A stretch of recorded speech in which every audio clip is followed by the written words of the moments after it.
Hi, I'm Rachel, and I'm here to do the BookTube Booker book tag. This tag was started by David at the Poptimist, and I remember when it first came up on my feed, I was like, I don't know, I don't read enough front list to do this sort of thing, so I just sort of let it go for a while. And then the Goodreads Choice Awards came up and I excitedly started planning blog posts about it, and I'm like, oh wait, I guess I have read enough front list or close enough to front list to actually make use of this tag. And so I suddenly wanted to do it, and David had posted another video that said even though the technical award was over, that people could still fill out the form, so I just did that. And I kind of wanted to do this tag earlier, but I was in the middle of NaNoWriMo and I couldn't really find the time to, set that time to think out all these answers officially. But now I have the time and I'm excited to get to it. I get to do a little award stuff at the end of the year.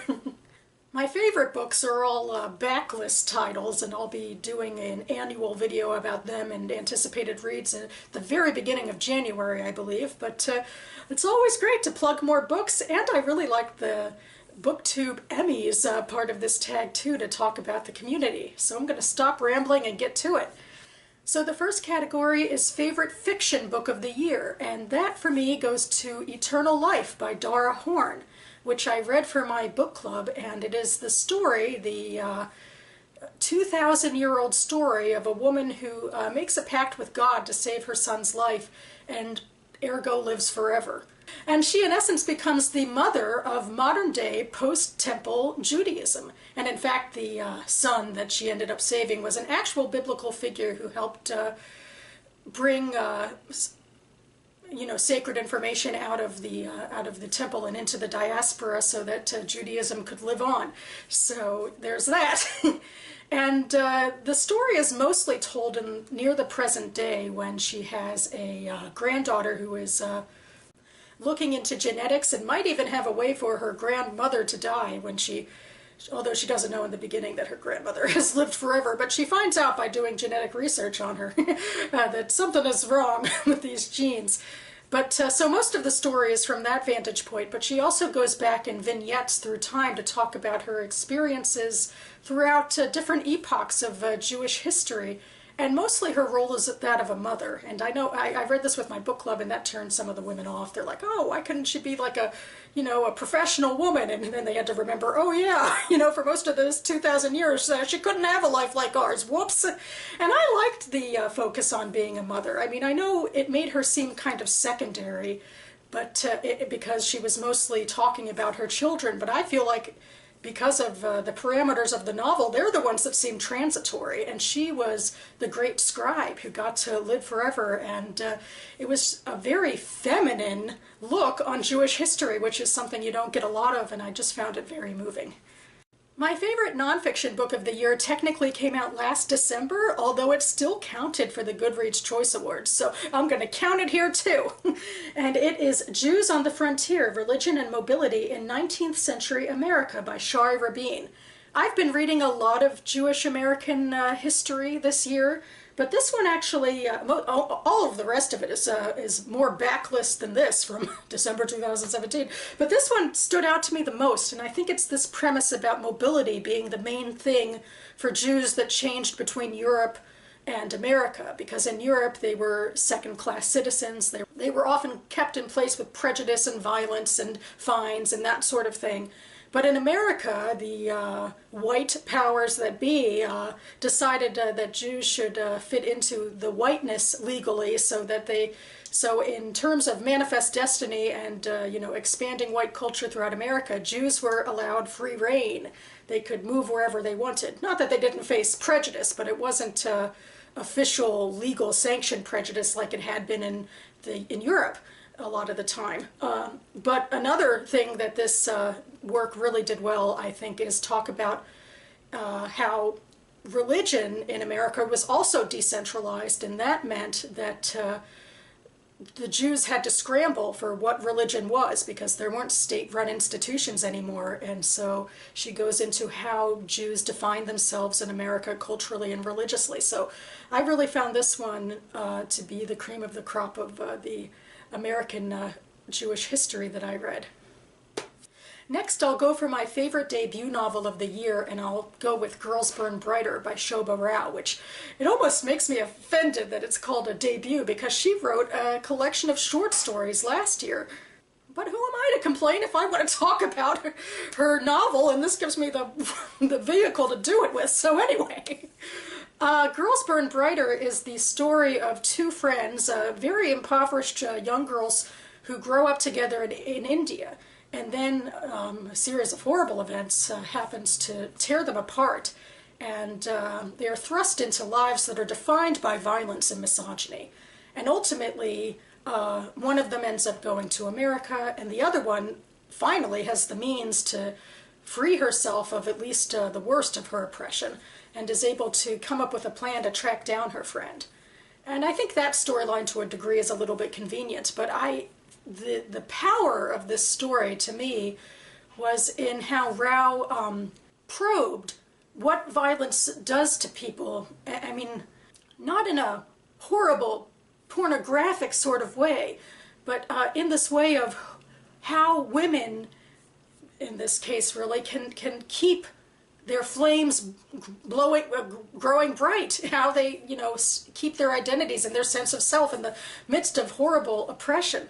And we see how it changes both girls, and actually I feel like there's a change from who was more of the dominant and confident personality in childhood and who was the more submissive, and that actually changed throughout their lives based on what they experienced and their personalities.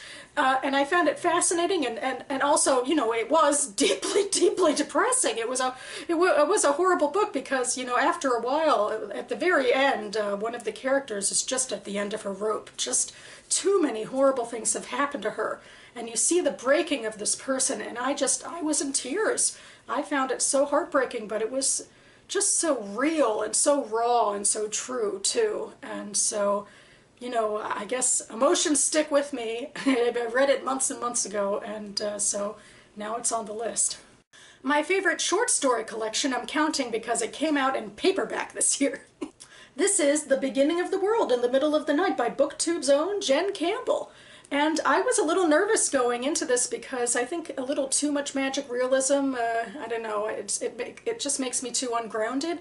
But a lot of these stories were grounded enough to really keep me invested. And I still think a lot about the first story, which is Animals. Yes, I just checked the title, but I remember the conceit of it about people buying hearts for one another, having that option in life. But really, it turned into a meditation on love and power and how we see one another. And the narrator in particular, I think I thought one thing about her in the beginning, but her voice made me realize things about her at the end. I think it's a her, but that's up to debate too. But I thought that was a pretty powerful one, and there were other ones too. I was very moved. My favorite work in translation I'm also counting because it's a paperback this year. It's Waking Lions by Ayelet Gunder Goshen and translated from the Hebrew by Sandra Silverston. This is another book that I think has stayed with me a lot due to emotional connections and how charged it is emotionally. So that even the more eyebrow-archy parts of the plot kind of go away a little for me as I look back throughout the months. And this is the story of a doctor who runs over an Eritrean immigrant in the desert in Israel and is then blackmailed by his widow. I can turn you into the cops, or you can help me out here. And the ways that he ultimately is blackmailed into helping her out brings him into contact with this immigrant population, and through his perspective and the perspective of his wife, you see broader themes about how Israel views Eritreans and also about different class and ethnic issues in Israel too. And also it's just a general story about culpability and guilt and prejudice, and I thought the characters were flawed and wonderful, and I really think that the Eritrean widow, Serkit, is particularly memorable. There's something about women in trouble who stick with me, and how, again, with the Shobha Rao book, Serkit is the victim of a lot of oppression, but she responds to it in horrible and ruthless ways and cunning ways, and she's sort of the type of female anti-hero that I guess I could root for, because, you know, she's well-rounded. She's not just evil, and you could tell a woman wrote her. So she really stuck with me. My favorite graphic novel feels like a cheat. I don't usually read these, but I go to a couple of book fests during the year, and I look for books that I think will be appropriate for my niece and nephew. And for the National Book Fest, I came across the graphic novel Grace for Gus by New Yorker cartoonist Harry Bliss. And, well, my niece's name is Grace, and so I thought she'd like that. And it's also the story about this ingenious little girl thinks of ways to raise money to buy a mate for the hamster Gus in her class. And so I'm not sure how much she actually enjoyed it, but it also appealed very much to the adults in my family, because it's an ode to New York, and you see a lot of various references to New York culture and also broader American culture and current events within those drawings.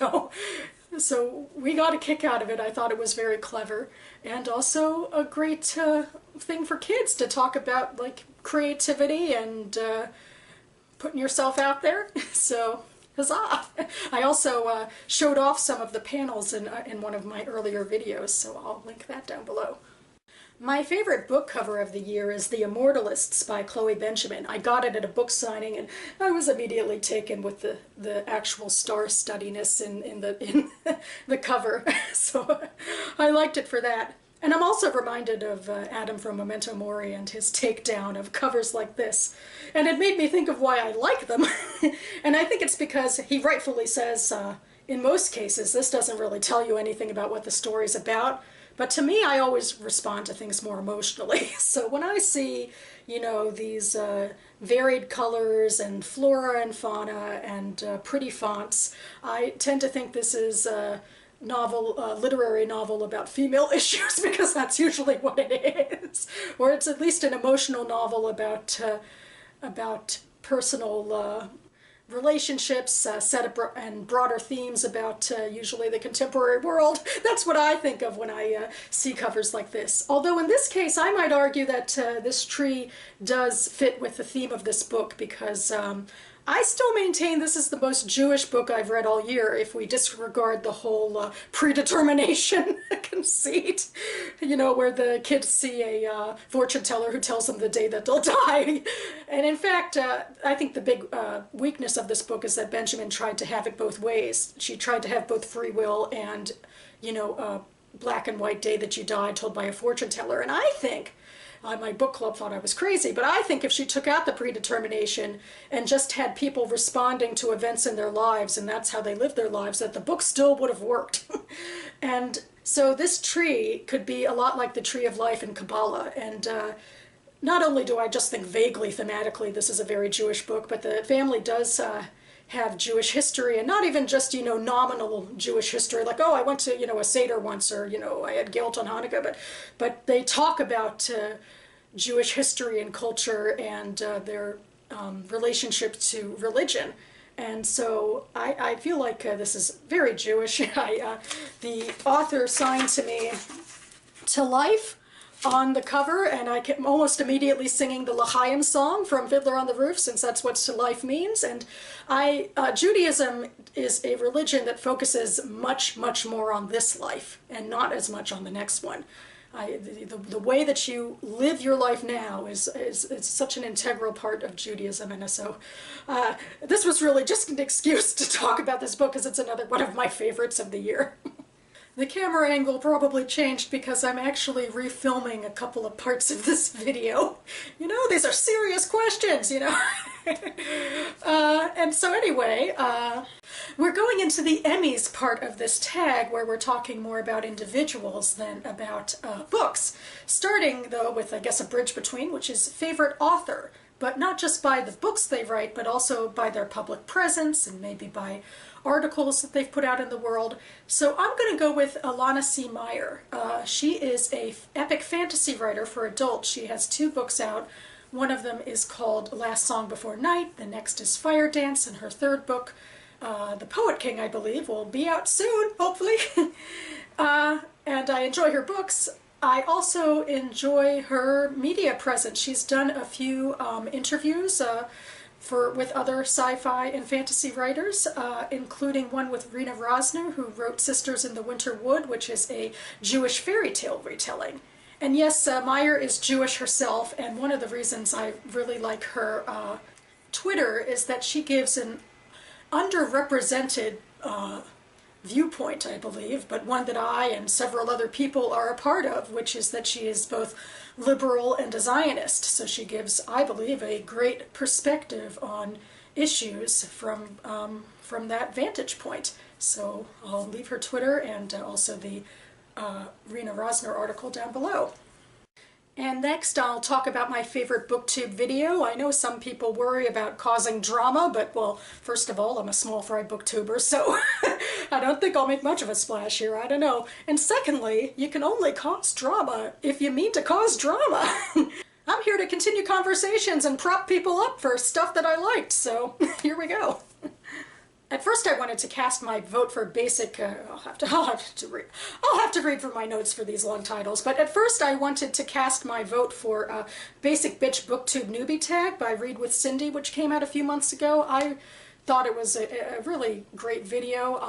This is one of those things that could have been BookTube drama, but luckily the video she was responding to had been taken off of the internet by that point, and she decided not to bring the specific BookTuber into the equation so that she could talk about the ideas he was expressing. So, I mean, you know, props to her for, you know, starting on a mature note with that, and I believe she, you know, it was sarcastic and silly, but she spoke to a deeper truth about how particularly men, but also some women, shame young women for wearing too much makeup, or sometimes for wearing not enough makeup, because I don't wear any makeup, and that's sometimes affected me negatively out in the professional world. So, I mean, but that's always a thing, and I don't think they're even aware of it necessarily, about these cultural prejudices that they're buying into with this. And she's also talking more generally about how YA BookTube is dominated by female voices, and like so many places that are dominated by female voices, people tend to dismiss what they're reading and what they believe, and it was spot on, I believe, and I really loved the song that she ended with. The lyrics were perfect, and I love that she was able to include several female booktubers to, you know, make this a collab. So I felt like it was a sort of a call to sisterhood, even if I'm not part of the YA community. I just loved that they were saying, you can say whatever you want about us, but we're going to be proud to be ourselves, and that's just always a great message. So I decided instead to highlight a video that came out after David posted the results of the Booker tag. This one came out just a few days ago from Thomas at SFF 180, and it is called SFF Editorial, Authors Behaving Badly. And it's sort of the same thing. It's one of those things that could be about drama, but instead, well, he's calling out to authors in the sci-fi community for starting drama, but he, you know, talks about what they did in such an intelligent way. He might gently mock them a little bit, but he goes into why they might have stepped into the quagmires they did, and what they could have done to apologize better, but he also stands up for the fact that we should still be reading them and supporting them to be better. And it was just refreshingly mature, and I hope that all of us can take a leaf out of his book. And the final question is, shout out a favorite new booktuber. And I feel bad about this one. And so I'm shifting things around a bit. In the official form that I sent to David at the Poptimist, I talked about Jason from Old Blues Chapters and Verse, and I stand by that. The first video I saw from him was his BookTube's Top 10 tag, and I loved that he was introducing himself to the community by reaching out and asking us what our favorite books are, and he means for it to be an evergreen tag, and that he's gone back a couple of times already at different quarters to update on favorite books people have talked about in their videos. And beyond that, he is also a booktuber of faith, and as somebody who identifies a bit with Jewish religion and culture and history, I don't know if you can tell from these books, I have a bit of empathy for that perspective. But why shout out one person when you can shout out two and spread the booktuber love? The next person I'm shouting out is Will from Earnestly Eston, and I do feel relatively biased in wanting to prop him up because I've met him in person. I met him and Peg from Peg the Book Prize Addict way earlier this year. They came to DC actually for a book launch at Politics and Prose where I had a short story published. It was great to see them, and they've been able to meet in DC a couple of other times, but unfortunately I haven't been able to join them, so I hope they come back. Will actually lives here, but I hope Peg comes back and that more of you come back, maybe when the weather isn't so horribly cold. But anyway, once I met Will, I was alerted to his channel and I subscribed, and he has great original content. He talks about operas. He also talks about nonfiction books. He's big into nonfiction, and he particularly has a priority reading list of nonfiction titles that he's using to learn more about the world, and his book chats on them have been really fascinating. So I urge you to take a look. So that about covers it for me now. I really do like this tag. I know in his latest video on the BookTube on his latest video about the BookTube Booker tag, David was talking about if he should make it more specific, but I almost like it more like this, like more, you know, these broad categories that sort of lean more literary, or I guess they do because the YA community isn't responding to the tag. I like that I get to hear about BookTube's favorite literary picks, and also particularly with a focus on poetry, although I don't read enough poetry to answer myself, and short stories, which I am much more interested in. I like this focus. I also love the BookTube SFF community for their award season year by year, which I believe will begin soon into 2019. So I'm glad to have this counterbalance. I'm hoping to see this tag again and maybe I'll respond more quickly. So I've rambled on long enough, I'm sure. Thanks for watching, and I'll see you next time.